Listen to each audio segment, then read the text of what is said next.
പണ്ട് ഞാൻ salt and pepper movie കാണുമ്പോൾ വിചാരിച്ചത് ഓവൻ ഉണ്ടെങ്കിലേ കേക്ക് ഉണ്ടാക്കാൻ പറ്റുള്ളൂ. പിന്നെ ലോക്ക്ഡൗണിൻ്റെ ടൈം ആയപ്പോൾ വൈറലായ ഒരു കാര്യമാണ് പൂഴി, ഉപ്പ് ഇതൊക്കെ വെച്ചിട്ട് കേക്ക് വെക്കുന്നത്. അത് കഴിഞ്ഞിട്ടാണ് ഉപ്പും പൂഴിയും ഒന്നും ഇല്ലാതെ ഓവൻ സെറ്റപ്പ് എന്നുള്ള ഒരു കൺസെപ്റ്റ് വൈറലായത്. ആ ഒരു ഓവൻ സെറ്റപ്പിന് ഒരു അപ്ഡേഷൻ കൊടുക്കുന്നതാണ് ഇന്നത്തെ വീഡിയോ. ഞാനീ പറയുന്നത് പോലെ ചെയ്യുകയാണെങ്കിൽ വളരെ കുറഞ്ഞ സമയം കൊണ്ട്, നോർമലി ബേക്ക് ചെയ്തതിനെക്കാട്ടിലും വളരെ കുറഞ്ഞ സമയം കൊണ്ട് ബേക്ക് ചെയ്തെടുക്കാവുന്നതാണ്. അതുപോലെ തന്നെ ബേക്ക് ആകുമ്പം സക്സസ് ആകാനുള്ളൊരു പ്രോബബിലിറ്റിയും കൂടുതലാണ്. ഇത് നമ്മളൊരു സ്പഞ്ച് ഉണ്ടാക്കുമ്പം അത് ഫെയിലാകുമോ ഒരു ടെൻഷനാണല്ലോ. ആ ഒരു ടെൻഷൻ കുറക്കാനും കൂടിയുള്ളൊരു വഴിയാണ് ഞാനീ പറഞ്ഞിരുന്നത്. ഞാനിതിലൊരു റെസിപ്പി ഷെയർ ചെയ്യുന്നുണ്ട്. ഞാനീ പറയുന്ന ഒരു ഓവൻ സെറ്റപ്പിലും അത് ചെയ്തെടുക്കുകയാണെങ്കിൽ നല്ല പഞ്ഞി പോലത്തെ അത്രയ്ക്ക് സോഫ്റ്റ് ആയിട്ടുള്ള നല്ല കേക്ക് നിങ്ങൾക്കും ബേക്ക് ചെയ്തെടുക്കാവുന്നതാണ്. അപ്പോൾ അതിൻ്റെ ഡീറ്റെയിൽസിലേക്ക് കിടക്കാം. ഗ്യാസ് അടുപ്പിലോ ഓവൻ സെറ്റപ്പിലോ ഓവനിലോ ഒന്നുമല്ല നമ്മൾ കേക്ക് ബേക്ക് ചെയ്തെടുക്കുന്നത്, നോർമൽ വിറകടുപ്പിലാണ്.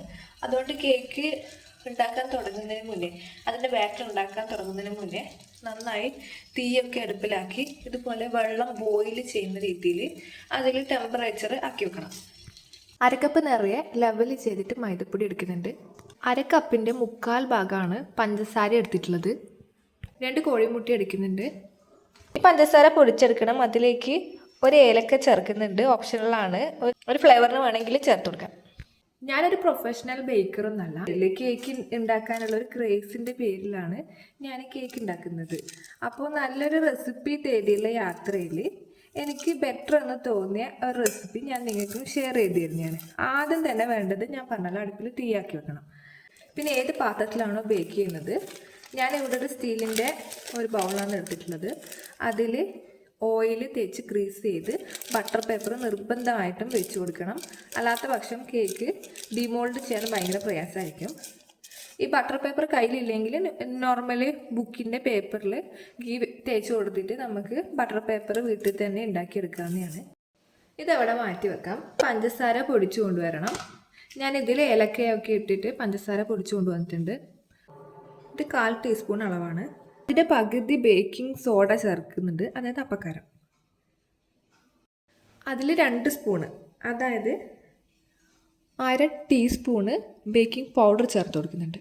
ഈ ഡ്രൈ ഇൻഗ്രീഡിയൻസ് എല്ലാം നന്നായി അരിച്ചെടുക്കണം. ഒരു 3 തവണയെങ്കിലും അരിച്ചെടുക്കണം. ഇതിൽ ബേക്കിംഗ് പൗഡറും സോഡയും ചേർത്തിട്ടില്ലെങ്കിലും കുഴപ്പമില്ല, ചേർക്കാതെയും ഇത് ഉണ്ടാക്കാവുന്നതാണ്. അപ്പോൾ ഇത് 3 തവണ അരിച്ച് മാറ്റി വെക്കുന്നുണ്ട്. മുട്ടയുടെ മഞ്ഞയും വെള്ളി സെപ്പറേറ്റ് ചെയ്തിട്ട് ബീറ്റ് ചെയ്തെടുക്കുന്നതാണ് നല്ലത്. ആദ്യം വൈറ്റ് ബീറ്റ് ചെയ്തെടുക്കാം. അല്ലാത്ത പക്ഷം ഇതിന് ഭയങ്കര മുട്ടയുടെ ടേസ്റ്റ് മുന്നിൽ നിൽക്കും. ഇങ്ങനെ ചെയ്യുകയാണെങ്കിൽ അത് കുറഞ്ഞ് കിട്ടും. കേക്കിന് വലിയ മുട്ട എടുക്കുന്നതാണ് നല്ലത്. എൻ്റെ ഇത് കയ്യിലുള്ളത് ചെറിയ മുട്ടയായി പോയിട്ടുണ്ടായിരുന്നു.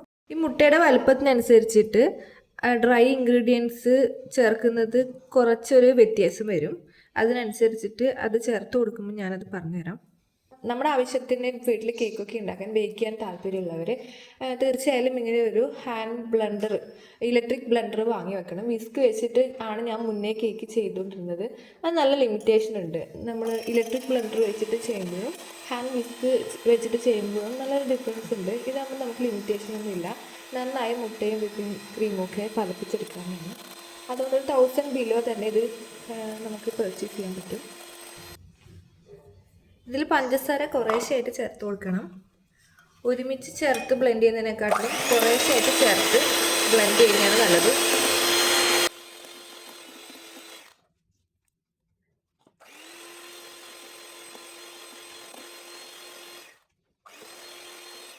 ഈ മുട്ടയും പഞ്ചസാരയും വിപ്പിംഗ് ക്രീം പതച്ചെടുക്കുന്ന പോലെ പതച്ചെടുക്കണം. ഇതിലേക്ക് ഒരു നുള്ളു ഉപ്പ് ചേർത്ത് കൊടുക്കാം. 1/4 ടീസ്പൂണ് വാനില എസൻസ്. അതിനുശേഷമാണ് ഇതിലേക്ക് മുട്ടയുടെ മഞ്ഞ ചേർത്ത് കൊടുക്കുന്നത്.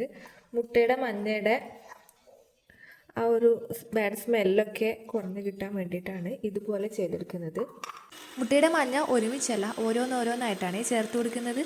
ഇതിലേക്ക് ഇളം ചൂടുള്ള പാല് 1 ടേബിൾ സ്പൂണാണ് ചേർത്ത് കൊടുക്കുന്നത്. തണുത്ത പാൽ ചേർക്കാൻ പാടില്ല. റൂം ടെമ്പറേച്ചർ അല്ലെങ്കിൽ ഇളം ചൂടുള്ള പാൽ ചേർത്ത് കൊടുക്കും.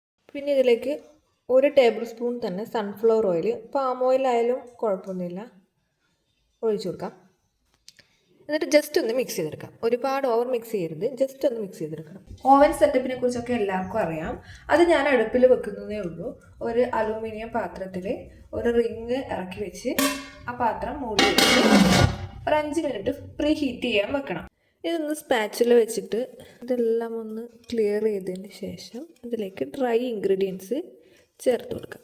ഡ്രൈ ഇൻഗ്രീഡിയൻസും 2-3 ബാച്ചായിട്ടാണ് ചേർക്കുന്നത്. വിസ്ക് വെച്ചിട്ട് ഇതുപോലെ ഫോൾഡ് ചെയ്തെടുക്കാം. സ്പാച്ചിൽ അല്ലെങ്കിൽ ബീറ്ററോ വെച്ചിട്ട് ചെയ്യുന്നതിനെക്കാട്ടിലും ഒരേ ഡയറക്ഷനിൽ വിസ്ക് വെച്ചിട്ട് ഫോൾഡ് ചെയ്തെടുക്കുന്നതാണ് എനിക്ക് കംഫർട്ടബിളായിട്ട് തോന്നിയിട്ടുള്ളത്. ഞാൻ പറഞ്ഞിരുന്നല്ലോ എൻ്റെ എഗ്ഗ് ചെറുതായി പോയിട്ടുണ്ടായിരുന്നു എന്ന്. അപ്പോൾ ഈ ഒരു കൺസിസ്റ്റൻസിയാണ് കേക്കിൻ്റെ ബാറ്ററിന് വേണ്ടത്. ഇനി ഞാനിതിലേക്ക് ഡ്രൈ ഇൻഗ്രീഡിയൻസ് ചേർത്ത് കൊടുത്താൽ ഇത് കൂടുതൽ തിക്കായി പോകും. അപ്പോൾ കുറച്ച് ബാക്കിയുണ്ട്, അതവിടെ തന്നെ വെക്കുകയാണ് ചെയ്യുന്നത്. ആ എഗ്ഗിൻ്റെ സൈസിൻ്റെ വ്യത്യാസം കൊണ്ടാണ് ഇങ്ങനെ സംഭവിച്ചത്. അപ്പോൾ അതനുസരിച്ചിട്ട് നിങ്ങൾ ഈ ഒരു കൺസിസ്റ്റൻസിയാണ് ആക്കിയെടുക്കേണ്ടത്. സ്പാച്ചിൽ കൊണ്ട് ഇതൊന്ന് മിക്സ് ആവാത്തതൊക്കെ ഒന്ന് മിക്സാക്കി കൊടുക്കുന്നുണ്ട്. ഏത് പാത്രത്തിലാണ് ബേക്ക് ചെയ്യാൻ ഉദ്ദേശിക്കുന്നത് അതിലേക്ക് ബാറ്റർ ഒഴിച്ചു കൊടുക്കാം. ബാറ്റർ ഒരു ടൂത്ത് പിക്ക് വെച്ചിട്ട് ഇങ്ങനെ ഒന്ന് വരഞ്ഞു കൊടുക്കാം. എന്നിട്ട് ടാപ്പ് ചെയ്തും കൂടി എടുത്താൽ ഇതിൽ എയർ ബബിൾസ് ഒന്നും ഇല്ലാതെ കിട്ടുന്നതായിരിക്കും. ഈ ഡ്രൈ ഇൻഗ്രീഡിയൻസ് ചേർക്കുമ്പോഴാണ് ഈ ഓവൻ സെറ്റപ്പ് പ്രീ ഹീറ്റ് ചെയ്യാൻ വെക്കാറ്. ഇതുപോലെ ഇതിൻ്റെ മുകളിലും ഞാൻ കനലൊന്ന് ഇട്ട് കൊടുക്കുന്നുണ്ട്. അപ്പോഴാണ് ഇത് കറക്റ്റായിട്ടൊരു ഓവൻ സെറ്റപ്പ് ആകുക എന്നാണ് എനിക്ക് തോന്നിയിട്ടുള്ളത്. ഇങ്ങനെയാണെങ്കിൽ അടിയിൽ നിന്നും മുകളിൽ നിന്നും ഇതിന് ഹീറ്റ് വന്ന് കേക്ക് ഓവനിൽ ബേക്ക് ആവുന്നതല്ലേ പെട്ടെന്ന് ബേക്കായി കിട്ടും. എല്ലാ ഭാഗത്തും ടെമ്പറേച്ചർ ആയിട്ട് തന്നെ ഇത് ബേക്കായിട്ട് കിട്ടുന്നതാണ്. ഞാനിതിലേക്ക് ഒരു വെയിറ്റും വെച്ച് കൊടുക്കുന്നുണ്ട്. അടുപ്പിലാക്കുമ്പോൾ ശ്രദ്ധിക്കേണ്ട ഒരു കാര്യം, ഒരിക്കലും ഇതിലേക്ക് പുക ഇതിൻ്റെ മുകളിലേക്ക് വരരുത്. അതുപോലെ ഈ അടപ്പ് കറക്റ്റായിരിക്കണം. കറക്റ്റ് അല്ലെങ്കിൽ ഈ അടപ്പിലേക്ക് കുറച്ച് തള്ളിയിട്ടാണ് ഈ അടപ്പ് നിൽക്കുന്നതെങ്കിൽ ഇതിലേക്ക് ഈ പുക അകത്തേക്ക് വരാൻ ചാൻസ് ഉണ്ട്. അപ്പോൾ ഇതിൻ്റെ ഫ്ലേവറിനത് എഫക്റ്റ് ചെയ്യും. ഞാൻ തിളക്കുന്ന ഒരു ടെമ്പറേച്ചറാണ് ഈ പാത്രത്തിൻ്റെ താഴെ ഉണ്ടായിരുന്നത്. മുകളിലും അത്യാവശ്യം കനലായതുകൊണ്ട് നല്ല ചൂട് കിട്ടുന്നുണ്ടായിരുന്നു. അതുകൊണ്ട് തന്നെ ഇതൊരു 10 മിനിറ്റ് കൊണ്ട് തന്നെ ഈ ഒരു കേക്ക് ബേക്കായി വന്നിട്ടുണ്ട്. അതുമല്ല ഇത് ബേക്കാവുന്ന ടൈമിൽ അതിൻ്റെ മുകളിൽ ഈ വെയിറ്റ് വെക്കുന്നതും അത്യാവശ്യമായിട്ടുള്ളൊരു കാര്യമാണ്. ബണ്ണൊക്കെ പോലെയാണ് ഈ കേക്ക് ഇരിക്കുന്നത്. നമുക്കിതൊന്ന് കട്ട് ചെയ്ത് നോക്കാം. ഓക്കെ, ഞാൻ ത്രെഡ് വെച്ചിട്ടാണ് കട്ട് ചെയ്യുന്നത്.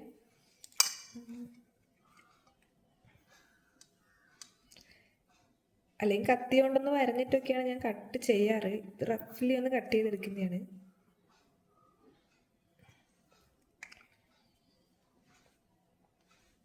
കണ്ടോ, സോഫ്റ്റ് എന്നൊക്കെ പറഞ്ഞാൽ അങ്ങനെ സോഫ്റ്റാണ്. അപ്പോൾ ഇത്രയേ ഉള്ളൂ ഇന്നത്തെ വീഡിയോ. ഈ ഓവൻ സെറ്റപ്പ് എല്ലാവരും ട്രൈ ചെയ്ത് നോക്കണം. ഉണ്ടാക്കുന്ന നേരം കണ്ടു നോക്കാനായിട്ട് ചാനൽ ഒന്ന് സബ്സ്ക്രൈബ് ചെയ്ത് വെച്ചാൽ മതി.